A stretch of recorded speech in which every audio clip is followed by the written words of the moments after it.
r/creepypasta. Posted by u/horrible26. I work at the worst carnival ever, I'd quit but nobody can leave. Part 2. Alright everyone, how's it going? Toby here, back from another near-death experience, and back to share more about my job as a monster handler in an inescapable carnival. Last time we left off, I briefly went over my antiques job description, and some of the rather unpleasant situations it's put us in. What better way to fill you guys in on what goes on around here than to start with some stories of the creatures we care for and their unusual traits, and trust me, they are unusual, some to a Lovecraftian degree. I'll start off with our more simple creatures, this being the animals in the petting zoo. Not too much to say about these guys, your average farm animals with some adjustments. Some with extra limbs, some even have extra heads. Some make the noises that range from different animals to the sounds of a busy city. Pretty boring stuff, well, in terms of this place anyways. The only ones worth any real noting are the neon sign, or as we've been calling them, rare animals. There's about 6 in total, 2 sheep, a horse, 2 ducks, and a peacock. When I tell you these things look exactly like a neon sign you'd see within bar window and such, I mean exactly like them. They even have different setting depending on the weather. The second would be Cerberus, a menacing name given to the nicest gold retriever. Take a wild guess where we got that name. Aside from the obvious, 3-head thing, he's as normal as a dog could be. Alright, now it's time for the big league, the stars of Mr. Marlsnatch's Cabinet of Curiosities. These are the creatures that can't even be classified as animals. I mean, some are close to resembling one, but with very, very obvious differences, and me and Teak have had quite the encounters with them. I'll start with what we call the safe category, then we can build up to the more lethal. This group consists of 2 creatures. Pete, a parrot/turkey hybrid. Parrot body and head with a turkey's tail and beak, to be specific, the size of a horse. He speaks much like a regular parrot, other than the fact his voice matched that of Jim Carrey, and I'm not talking a good impression, I mean exactly like him. But he speaks very well-mannered, almost condescending. The strangest thing is his gizzard. It has what I consider animation, strange patterns and colors constantly shifting. It also has a soft clay feel to it, like silly putty that you can stretch as far as the eye can see. He's relatively simple to care for, a pain in the ass, but still simple. Every day he must be fed 50 pounds of salmon orange, never white. He's required a minimum of 2 hours out of cage time, and he must be read a Dr. Swiss book before lights out, or he won't shut up till you do. I've learned his favorite is Cat in the Hat comes back, however he seems to despise the first book. Aside from the tantrums and occasional peak, which causes a bit more pain than a regular aviary creature, Pete's completely harmless. The second and final member of the safe category is Teddy, a sentient, a tattered stuffed bear. While yes, he is considered safe, it's not for the reasons you'd think. No, despite being a cuddly plushie, Teddy is a grade A dick goblin, and no, that's not another creature we have here, that's just his personality. It is very obvious he does indeed want to cause harm us, and tries almost every day, but well, it's a teddy bear. Worst comes to worst, we just boot the little fucker a couple yards and he leaves us alone. Along with the fact he's got the IQ of a bathtub, some of his attempts are actually pretty clever. It's the fact he never takes into factor we are fully grown humans and not foot-tall stuffed animals. Along with his lack of creativity, often trying the same trap to an exact 10 times in a row before trying to change things up. What traps does he try, Toby? Good question, reader, look at you thinking on your toes. This jigsaw teddy bear's ideas range from a tripwire spike strap, with a string of dental floss and broken toothpicks, which admittedly has caught me up on one occasion. The damage, well, my palm stung for a little.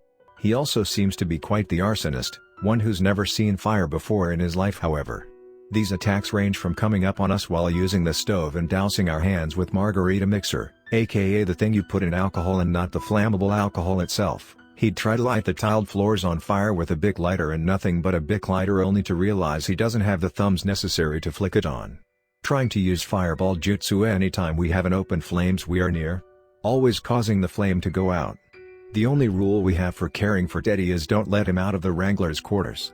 Not cause he'd cause some sort of cataclysmic event or anything, simply for the fact he would annoy some of the other creatures. Which brings us to the more easily agitated ones here. This is what we call the alert category. Creatures who for the most part are friendly or timid but have potential to cause serious problems. This category also includes creatures that are not friendly in the slightest, and definitely capable of causing some damage. This damage is not severe enough to classify them as lethal, which are, they're something else.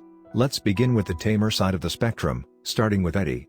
Eddie is a living hemp and wicker voodoo doll, with the capability of working on anyone he touches. He's also able to undo himself into hundreds of rope-like threads to get pretty much anywhere. Sounds pretty dangerous, right? And he is, if it wasn't for one key element. Whichever voodoo priestess made him must have forgot to weave him some nuts, because he has the absolute lowest pain tolerance physically possible. If he had toes, stubbing one would put him in the ER for a month. So yeah, he has the power to do serious, just not exactly built for it. Weave if he ever gets out too of hand. Well, Teak and I flip a coin, whoever loses will touch Eddie, and whoever wins gives the loser a good old-fashioned pimp slap. Next up we have Kevin, one of 3 humans, and I use that word very loosely. Here are Cabinet. Kevin is a blackjack dealer for the Great Gold Casino Lord, as he says. He's a sly, greasy son of a bitch too. What makes him so dangerous? The face cards. You see, every game you play with him there is a chance if a face card is played, it becomes more than a card. Yeah, these cards turn into people, level of danger ranging on card's value, Jack being the weakest, King being the strongest, and then there's the Joker card. God help you if he plays the Joker card. You'd think I'd be pretty simple to deal with him, just don't play. But it's not that easy. It's required at least 2 games played a day, if not all the cards get played at once. We've learned the best way to deal with these living cards is to always have an ace up your sleeve, and I mean that literally. If you play an ace, the face card reverts to normal. Kevin doesn't seem to care of the blatant cheating. I mean, what card deck has 8 aces? As long as he doesn't see us pull it, he won't say anything. These cards are dangerous to be sure, but compared to some of the other things we deal with, we can handle them pretty easy. Nothing complicated, just gotta beat them till they turn back to cards. They aren't people you throw hands with easily though. Then we have Lily and Lolly, another one of the 3 humans. Yes, one. Lily is an 8-year-old girl with the ability to create living drawings, literally whatever she draws. Lily is great, often filling her room with wacky colorful animals and plants. Really sweet kid. Lolly, on the other hand, is Lily's abrasive side. You see, as sweet as Lily may be, she is also extremely emotional. When emotions like anger or sadness pop up, so does Lolly, and her drawing are not so pleasant. Her creativity also seems to be way higher when trying to kill us. These have ranged 3 head-headed dragons, giant tigers, an undead samurai with a titanium blade, a 5-eyed ogre with shoulder-mounted turrets, a literal Sarlacc pit, even the fucking General Lu Bu. Yes, this 8-year-old is apparently really into the history of Imperial China. Luckily for us, these are all glass cannons. Still, being drawings, we've learned we can, well, just erase them. Teak took the liberty of fashioning us some eraser blades, aka baseball bat-sized erasers. Speaking of Teak, he's our key to keeping Lolly under wraps. Thanks to the jovial fuck's unnatural positivity, Lolly can't seem to get mad or upset with him in any way, so if she's been on a bit of a spree, just throw Teak in her face and she'll stop drawing. The final member of the alert class is Gary. Gary is a 3-eyed, 4-armed mantis shark hybrid with the ability to transport anyone or anything to any point in time. Yes, the time god is under the alert class.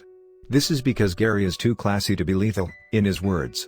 Basically, he's civil and doesn't abuse his power, aside from maybe going back in time to pick up some Pepsi Clear or something. This makes our job a whole lot easier, but there have been a few occasions he's used his powers to fuck with us.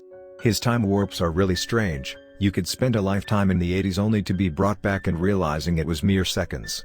Apparently he travels through time too, but he cannot be seen within his own time warps. Alright, now to the big guns. I bring you to the lethal category, which consists of 2. This category is for a potential world breaker and apocalypse bringer who can fuck your shit up harder than a morning after Jaeger shots and Taco Bell. The terms in which we keep these guys secured, we don't have any, cause in complete honesty if they were to truly try, well, there's absolutely nothing we'd be able to do. I'll start with the one who's been a bigger pain in the ass, Candy King. Candy King is a humanoid, resembling a large horned skeleton made completely out of, you guessed it, candy. The specific candies I'm not too sure, but from what I can make out, his joints are held together by some kind of taffy. The majority of his body seemed to made up of peppermint sticks, and his skull-like head, a jawbreaker. His horns are curved candy corn, his eyes are, I think, Skittles maybe? He's also spewing out, I think, jam from his mouth in eye holes. The king part comes in with both his Ater and domain. Yes, the lethal class get their own sections of the carnival, whatever to keep them happy. Anyways, his was basically Candyland if you handed the pencil over to Tim Burton, on more than just a sugar high. Everything is abnormally shaped, all colors faded to the point some locations looked like they were shot in black and white. His home is a giant gingerbread castle filled with the tastest booby traps you'll come across. Candy cane tiger pits, giant gumballs set to drop on you, peanut butter brittle iron maidens, boiling chocolate fondue tar pits, Twizzler tripwires jello quicksand, the list goes on. He dresses as a 1500s monarch. Long fuzzy cape, a crown made from all sorts of candy, and a candy cane staff fashioned into a spear. But what makes him so deadly? He has a Midas's touch, except instead of gold anything he touches turns to candy. Also, unlike King Midas, he can control what he does and doesn't change. This also has no limit, from flames to rain. If it's visible to the human eye, he can change it.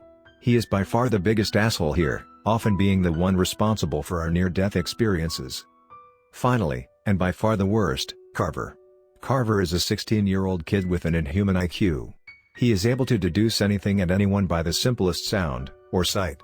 He claims it's just his intelligence, but I'm convinced it's telepathy. I mean seriously, he figured out my name, age, height, weight, what the scars on my chest from previous run-ins with the rest of the park looked like and how many, even the tiny birthmark behind my ear just from me saying hi. This means he essentially knows everyone's past and who they are just at a look. He takes reading people to a whole new level. Marl Snatch refuses to even go near him, which totally doesn't set off any red flags. Anyways, this also means there is quite literally nothing we could do that the kid hasn't already thought 100 steps ahead of. He's also quite the manipulator, using mind games to make people snap. And when you're talking to someone who probably knows more about you than yourself, it is very easy to snap if he wants you to. His domain is a small wood cottage, very bare bones, albeit for one room, the basement. Nobody's seen what's being done down there, but it can't be anything good. But the terrifying part is, even if we found out he's building a doomsday device down there, the only thing we'd be able to do is hope to find safe enough cover when it goes off. Wow, okay, well that took a dark turn at the end, sorry about that, but now you guys know the complete basics of our carnival. Trust me though, I have plenty more to share about it. Never a dull moment in this place. Ah shit, alright, I gotta go. Sounds like Deke just played a bad hand, so I'm gonna help him overthrow the queen, but I'll be back soon enough, so until then, this has been Toby, see you guys later.